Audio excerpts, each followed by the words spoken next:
நாம் ரமலானுடைய கடைசி பத்திலே இருந்து கொண்டிருக்கிறோம். அல்லாஹ்விடத்தில் அதிகமாக சுவனத்தை கேட்பது, நரகத்திலிருந்து பாதுகாப்பு தேடுவது.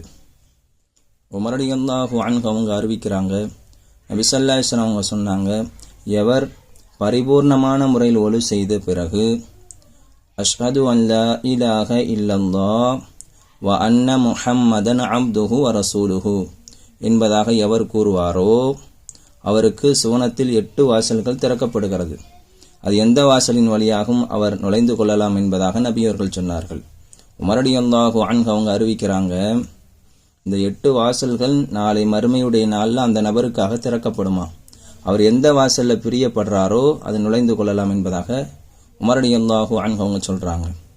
கண்ணியத்து குறித்தானவர்களை, ஒலு செய்த பிறகு இந்த கலிமாக்களை ஓதணும் என்று சொன்னால் நாளைக்கு மறுமையுடைய நாளில் 8 வாசல்களும் நமக்காக திறக்கப்படுகிறது.